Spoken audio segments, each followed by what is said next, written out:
Will the market continue to store more value in Pulse or HEX going forward? So right now, if you check them out, the market right now has 1.3 billion in Pulse and then about 888 million in HEX right now. That's pHEX. But going on forward, friends, I want to tell you something.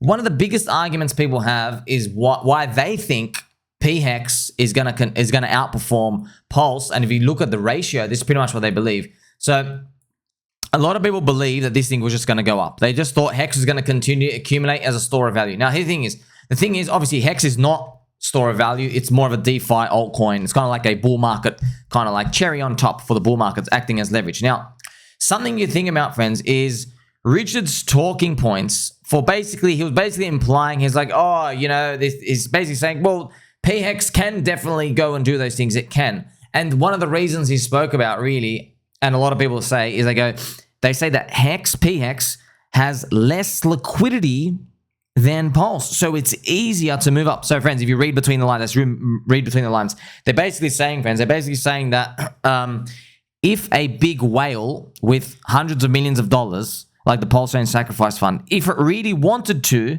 it could just smash up HEX.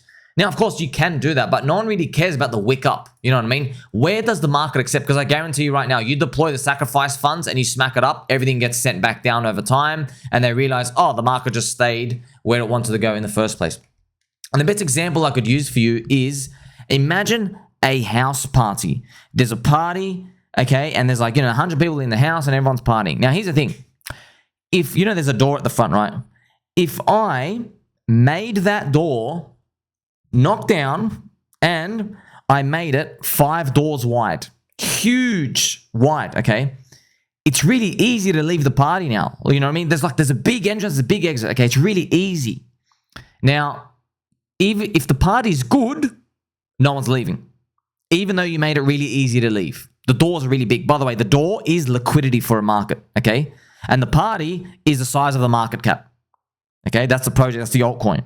So in this project, right, so if you're at a party and the doors are big now, even if the party's good, you're like, hey, man, it's really easy for me to leave. It's really easy. That's thick liquidity.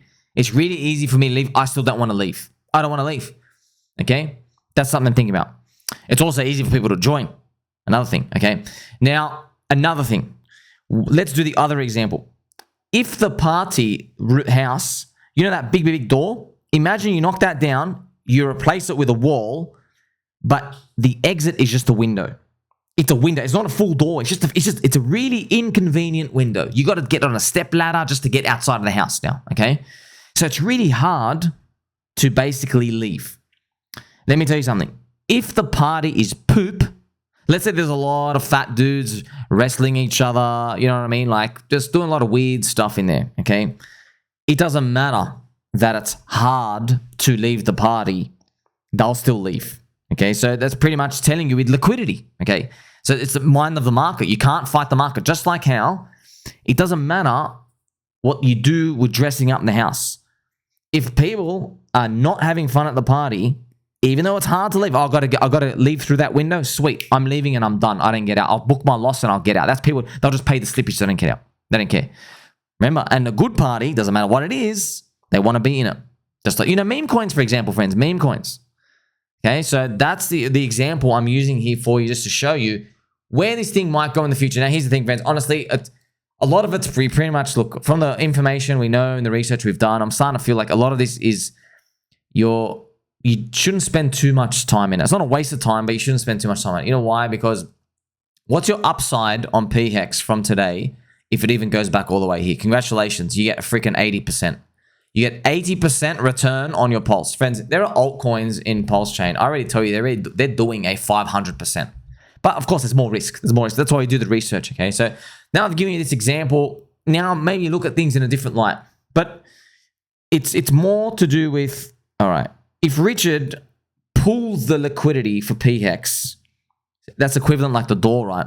The door of the house, if he alter the size of the door. If he pulls liquidity for it and it starts pumping and it's much, much easier to pump, it doesn't mean, Van, so even if you make it really, if you try to make it nice to leave or whatever, if people want to leave, they'll still get out.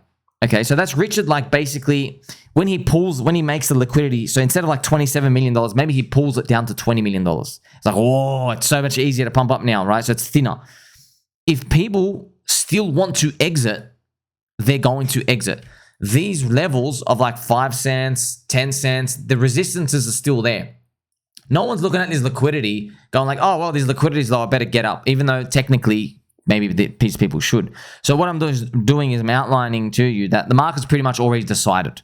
It's already decided where it's going to go. Better people already made up their minds. It's a cycle 2 coin. They have the resistances whether we like it or not. We know that they do, okay? And the market's treating it more like a DeFi altcoin relative to Pulse. So now you just got to think about the new people coming in, where they're going to value and stuff more in here. Don't choose just between one. You should have a stack of everything. You really should, friends. That's why I'd never bet all in on these 1 ratios, because at the extremes, no one wants to listen to me anyway, okay? That's why it's important to have all of these. But it's something just to think about in the back of your mind and go, oh my gosh, even if he made the liquidity thinner, if the price goes up, it doesn't matter, friends. If someone's not having a good time and they're like, you know what, these past 3 years have been a waste, thank God I'm getting out, they'll dump. They'll dump. It doesn't matter you make the thing thinner. They're waiting. They're waiting. Now, this is in every single coin, okay? It pretty much is in every single coin, but that's why you get to see, friends, what you can't erase is, you can't erase the 3 years of pain and disappointment. You can't erase these resistances. People know these levels, 5 cents, 10 cents, 20 cents, 25 cents, pulsex, house movie, HEX Mikey sold at 41 cents to buy a HEX, right? And then goes down heaps. The all-time high, 50 cents. You can't remove these resistances from everyone's minds. These places where the market naturally had these points. These are like big key levels from the original HEX chart, okay? However, though, maybe everything gets broken if we get like a $25,000 Ethereum and a $250,000 Bitcoin.